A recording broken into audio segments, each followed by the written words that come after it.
जय गिरिराज जी दोस्तों, आपका स्वागत है मेरे चैनल पर। आज मैं आपको एक ऐसी जगह ले जाऊंगा जिसके बारे में आपने ना तो सुना होगा और ना ही देखा होगा। जब हम किसी चीज़ का नाम सुनते हैं या जगह का नाम सुनते हैं तो हमारे मन में बहुत सारे सवाल आते हैं कि वो जगह कैसी होगी। जब तक हम उस जगह पहुंच नहीं जाते और उस जगह को देख नहीं लेते तब तक हमारे मन में बहुत उत्सुकता होती है कि वो जगह कैसी होगी, वहाँ जाना कैसा होगा, वहाँ का एक्सपीरियंस कैसा होगा। तो चलिए हम आपको एक ऐसी ही जगह पे ले जाते हैं। इसके बारे में हमने बहुत सारी रिसर्च की और हमें पता चला कि ये जगह कितनी ही पवित्र है और अब हम उसी की तरफ जा रहे हैं। तो बोलो श्री गिरिराज धरण की जय। एक दिन मेरे मन में एक बहुत बड़ा प्रश्न आया कि भारत में कितने कुंड हैं।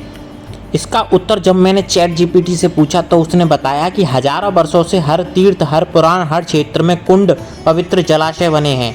आइए जानते हैं कि कितने हैं। भारत में लगभग 5000 से अधिक पवित्र कुंडों का उल्लेख विभिन्न धर्म ग्रंथों से मिलता है।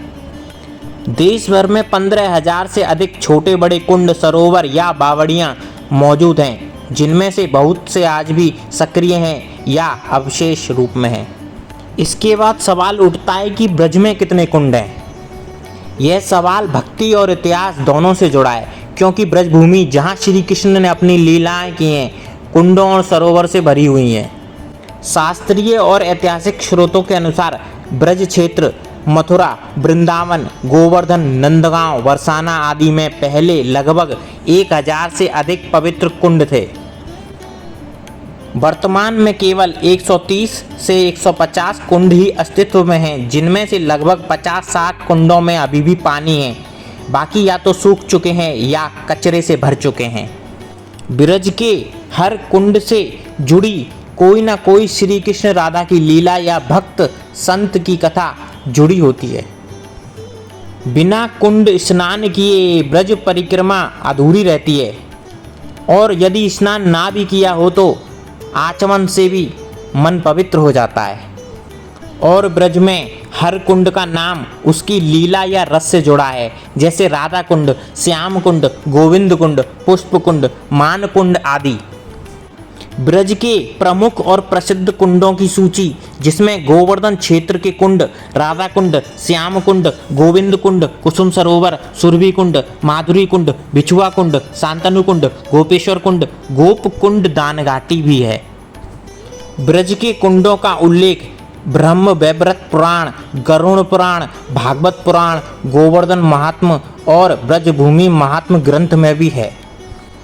इन ग्रंथों में ब्रज के कुंडों को तीर्थराज की उपाधि दी गई है, क्योंकि इनका जल पवित्रता, भक्ति और मुक्ति का प्रतीक माना गया है। ब्रज भूमि के प्रत्येक कुंड में, वृक्ष में और कण कण में राधा कृष्ण की लीलाएं बसी हैं।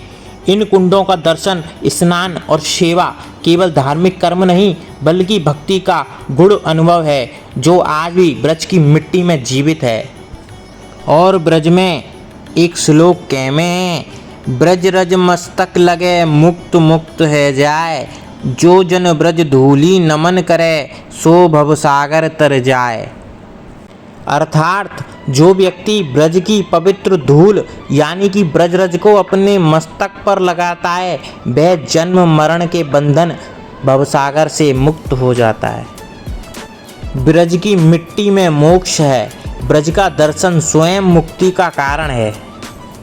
तो आज हम आपको दर्शन कराने वाले हैं माधुरी कुंड के, जो कि अड़िंग से थोड़ी ही दूरी पर मौजूद है।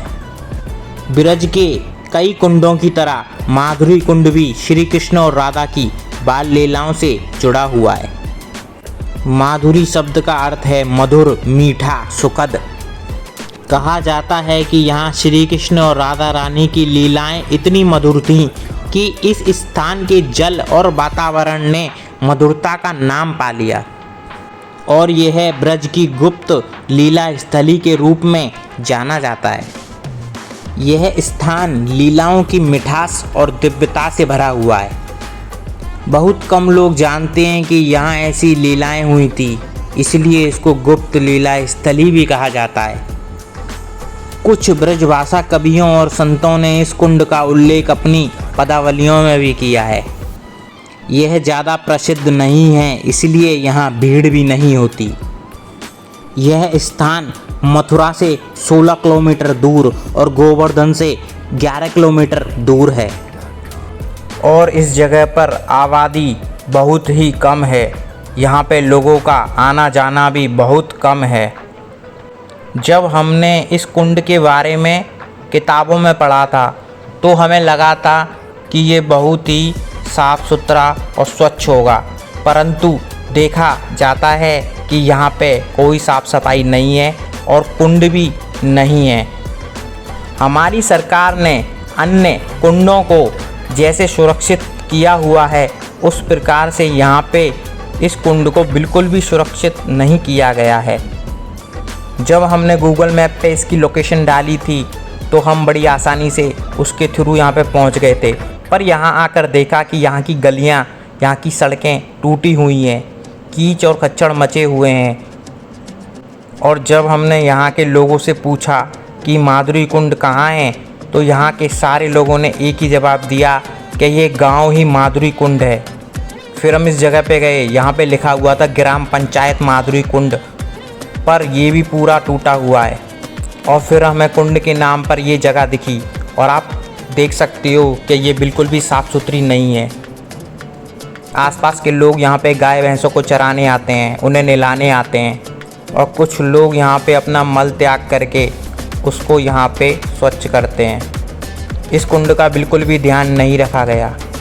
अब आप ही बताइए, क्या ये आपको कुंड जैसा लगता है? क्या आपको बिल्कुल भी दिख रहा है कि यहाँ पे कोई स्वच्छता है? जब यहाँ के लोगों से पूछा कि माधुरी कुंड कहाँ है तो सब बस एक ही बात बोलते थे कि ये गांव ही माधुरी कुंड है, इस गांव का नाम माधुरी कुंड है, यहाँ पे कोई ऐसा कोई प्रॉपर कुंड नहीं है। फिर क्या था, हमारा मन उदास हो गया और हम वहाँ से वापस चल दिए। क्या कर सकते थे, देखने आए थे माधुरी कुंड, पर हमें यहाँ पे कोई कुंड नहीं दिखाई दिया। यह माधुरी कुंड सिर्फ इस गांव का नाम है। यहाँ के प्रत्येक लोग बस यही बोलते हैं कि ये माधुरी कुंड एक गांव है, यहाँ कोई प्रॉपर कुंड नहीं है। परंतु ये जगह एकदम शांत है। यहाँ आके आपका मन ज़रूर शांत होगा। यहाँ की शांति शहरों के शोर शराबे से बहुत ज़्यादा अच्छी है। जब यहाँ आप आएंगे तो आपको शांति ज़रूर मिलेगी। आप यहाँ पे आ सकते हैं, ये आपकी स्वेच्छा है। अगर आपको हमारी वीडियो अच्छी लगी हो तो लाइक करें, शेयर करें, सब्सक्राइब करें और कमेंट करें। यहाँ आके हमें कुंड तो नहीं मिला, पर यहाँ के लोग बहुत अच्छे थे जिन्होंने हमसे शुरू में ही कह दिया था कि गांव का नाम ही माधुरी कुंड है, यहाँ कोई प्रॉपर कुंड नहीं। अगर आपको हमारी वीडियो अच्छी लगी हो तो कमेंट में जय गिरिराज जी ज़रूर लिखें।